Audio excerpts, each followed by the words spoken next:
ఏరా రాఘవా, డ్రామాలో ఏమైనా యాక్ట్ చేస్తున్నావా? ఏమైంది?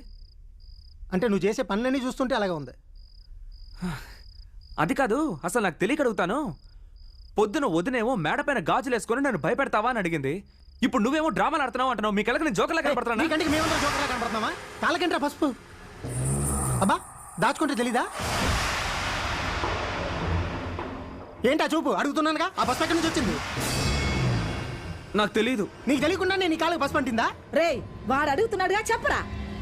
అలా మూగట్లా ఉంటావే, చెప్పు. నాకు తెలియదు అంటున్నానుగా. నువ్వు అబద్ధం చెప్తున్నావు. నువ్వు బాత్రూంలో పసుపు రాసుకుని స్నానం చేసేటప్పుడు నేను 2 కళ్ళతో చూశాను. మేమందరం చూసాం, కాదని బుకాయిస్తావే. నోరు తెరిచి చెప్పరా. రేయ్, పెద్దవాడు అడుగుతున్నాడుగా, చెప్పు. ఎందుకు పసుపు రాసుకుని స్నానం చేసావో చెప్పు. చైతీరా!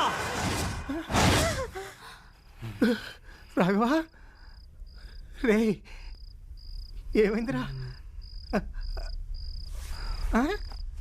తెలిసిపోయిందా? ఏంటి తెలిసేది? తెలిసిపోయిందా? మీ అందరికీ తెలిసిపోయిందా?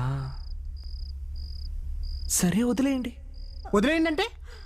రాఘవా, ఏమైంది? నువ్వు చేసేది అసహ్యంగా ఉందిరా. వదిలేయండి అన్నానా? వదిలేయండి అంటే ఎలా రా? నేను అడుగుతున్నాను కదా, సమాధానం చెప్పరా. వదిలేయండి అన్నానా? ఏమైంది అని అడుగుతున్నాను కదా, ఎందుకు ఇలా చేస్తున్నావు చెప్పరా. వదిలేయండి అన్నానా? రాఘవా, వదిలేయండి. రాఘవా, వదిలేయమని చెప్తున్నాను కదా. చెప్పరా రే.